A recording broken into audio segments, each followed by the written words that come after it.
ओम गण श्री महागणेशाय नमः। राधे राधे दोस्तों, कैसे हैं आप सब। दोस्तों, माघ का पवित्र माह चल रहा है। माघ मास की शुक्ल पक्ष की एकादशी को जया एकादशी का व्रत रखा जाता है।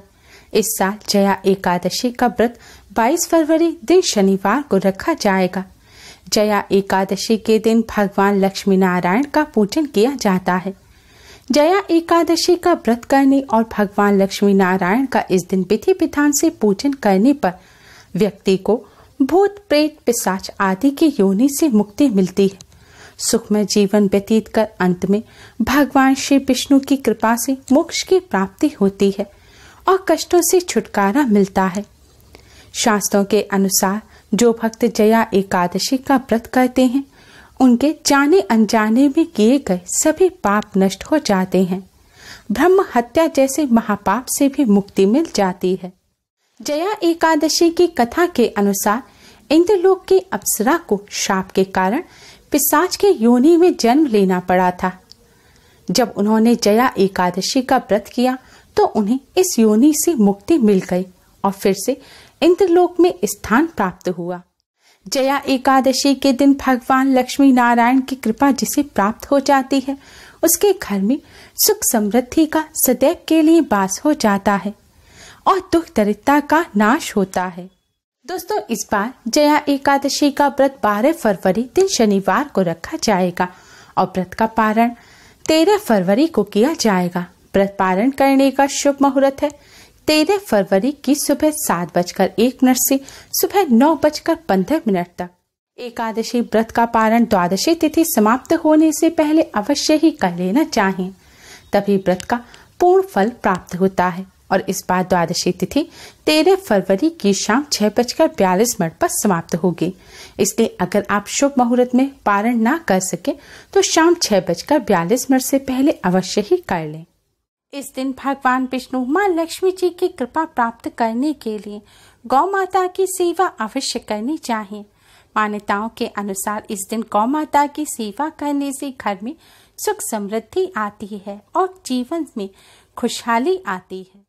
एकादशी का दिन भगवान श्री हरि विष्णु को समर्पित होता है। इस दिन भगवान विष्णु के साथ ही धन की देवी माँ लक्ष्मी जी की भी कृपा प्राप्त करने के लिए माँ लक्ष्मी का भी विशेष रूप से पूजन किया जाता है। आज की इस वीडियो में हम आपको इस पावन दिन पर करने वाला एक बहुत ही आसान और असरकारक उपाय बताने जा रहे हैं। इस उपाय को करने से भगवान श्री हरि विष्णु जी के साथ ही माँ लक्ष्मी जी और भगवान श्री गणेश की भी असीम कृपा प्राप्त होती है। भगवान श्री गणेश भगवान श्री हरि विष्णु माँ लक्ष्मी जी की कृपा से घर धन धान्य से भर जाता है। दुख गरीबी और दरिद्रता का नाश हो जाता है। घर में कभी भी गरीबी नहीं आती। दोस्तों, इस उपाय को सही प्रकार से करने के लिए आप हमारे इस वीडियो को अंत तक अवश्य ही देखें। अगर आपने हमारे चैनल को अभी तक सब्सक्राइब नहीं किया है तो जल्दी से हमारे चैनल को सब्सक्राइब कर लें और बेल आइकन को हिट अवश्य ही करें, जिससे हमारी सभी नई वीडियोस की नोटिफिकेशन आपको फ्री में सबसे पहले मिल पाए। तो आइए दोस्तों, जानते हैं इस उपाय के बारे में। उपाय करने के लिए आप अपने मंदिर के सामने आसन बिछाकर बैठ जाएं। अब भगवान जी के सामने एक शुद्ध घी का दिया जलाएं। दोस्तों, ध्यान रखें, दिए के नीचे आज के दिन चावल ना रखें, क्योंकि एकादशी के दिन चावल का इस्तेमाल करना वर्जित माना जाता है। आज के दिन ना तो चावल खाया जाता है और ना ही पूजा में या किसी और कार्य में इस्तेमाल किया जाता है। आप दीपक के नीचे कोई खाली पात्र रखें और उसके ऊपर ही दीपक रखें।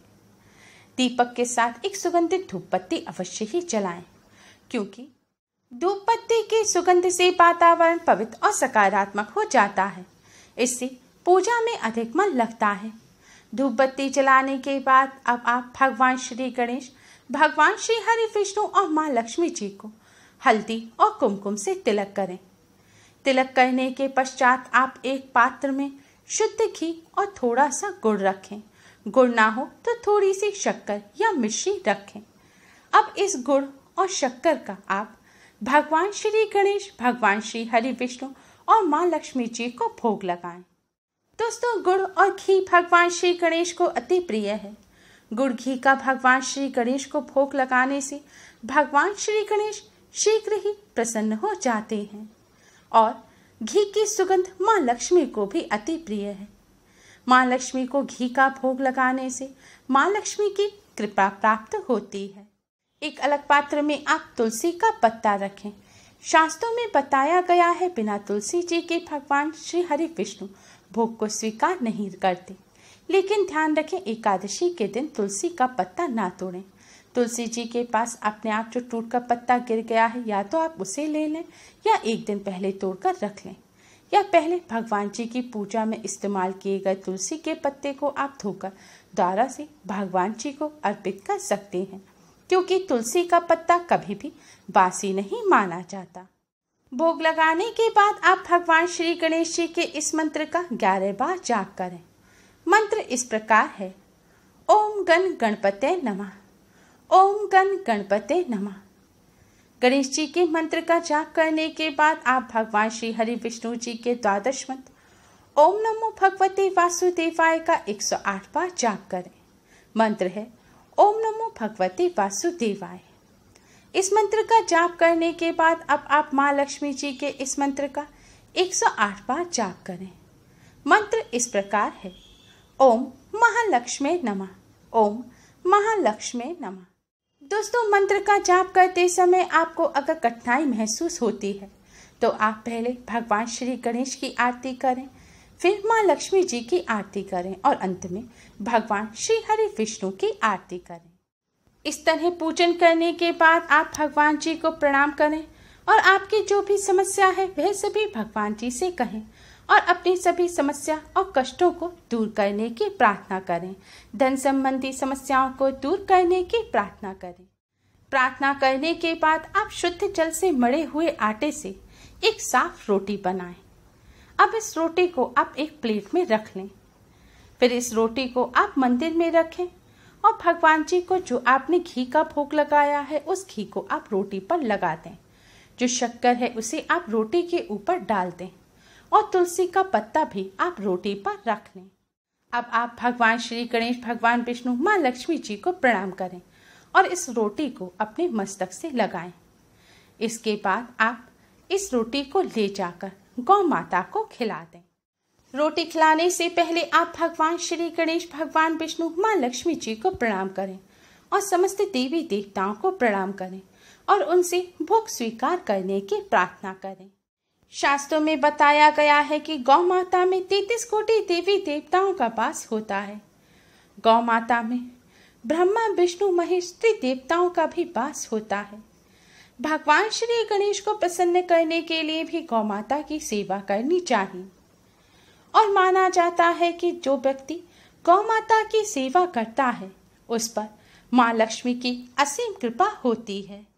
इस तरह गौ माता को रोटी खिलाने से भगवान श्री गणेश, भगवान श्री हरि विष्णु, माँ लक्ष्मी जी के साथ ही समस्त देवी देवताओं का आशीर्वाद प्राप्त होता है और सभी कष्टों से छुटकारा मिलता है। गौ माता को इस तरह रोटी खिलाने से सभी बिगड़े काम बन जाते हैं। जीवन के हर क्षेत्र में सफलता मिलती है और माँ लक्ष्मी जी की कृपा से घर में सुख समृद्धि आती है। भगवान विष्णु जी के अवतार भगवान श्री कृष्ण ने गौ माता की बहुत सेवा की थी। गौ माता भगवान श्री कृष्ण को अति प्रिय है। गौ माता की सेवा करने से भगवान श्री कृष्ण बहुत जल्दी प्रसन्न हो जाते हैं। गौ माता को इस तरह रोटी खिलाने से ब्राह्मणों को भोजन कराने का भी पुण्य फल प्राप्त होता है। दोस्तों, गौ माता को रोटी खिलाते समय भी आप मन ही मन ओम नमो भगवते वासुदेवाय मंत्र का जाप करते रहें। गौ माता को रोटी खिलाकर आप गौ माता को प्रणाम करें और उनसे अपने सभी कष्ट, दुख, दरिद्रता, गरीबी को दूर करने की प्रार्थना करें। दोस्तों, शास्त्रों में बताया गया ये बहुत ही आसान और असरकारक उपाय है। इस उपाय को करने से भगवान श्री गणेश, भगवान श्री हरि विष्णु, माँ लक्ष्मी जी की कृपा से जीवन के सभी कष्टों से जल्द ही छुटकारा मिल जाता है। धन संबंधी समस्याएं दूर होती हैं और घर में सुख समृद्धि आती है। गौ माता दुर्भाग्य को सौभाग्य में बदल देती हैं। दोस्तों, गौ माता को रोटी खिलाते समय आप इस बात का विशेष ध्यान रखें कि आपको रोटी गौ माता के सामने फेंकनी नहीं है, यानी कि आपको रोटी सम्मान के साथ गौ माता को खिलानी है। अगर आपको डर लगता है रोटी खिलाते समय, तो गौ माता के खाने का जो स्थान है जहाँ पर उनका खाना रखा हो, आप वहाँ पर रोटी रख दें, या फिर जिनके घर गौ माता है उनके हाथ में सम्मान से रोटी दे दें। रोटी को बासी करके गौ माता को ना खिलाएं और रोटी का अनादर भी ना करें। रोटी को अपनी जेब में रखकर या फिर गलत तरीके से आप अपने घर से ना ले जाएं। गौ माता को पूरे सम्मान से रोटी खिलाएं। इस शुभ अवसर पर इस उपाय को करके इससे लाभ अवश्य ही प्राप्त करें। उम्मीद है आपको हमारी ये वीडियो पसंद आई होगी। प्लीज़ लाइक करें। हमारे इस वीडियो को अपने फ्रेंड्स और रिश्तेदारों में ज़्यादा से ज़्यादा शेयर करें, जिससे वह भी इसका लाभ उठा सकें। हमारी और भी वीडियोस के लिए हमारे चैनल को सब्सक्राइब करना ना भूलें। Thanks for watching. Radhe Radhe.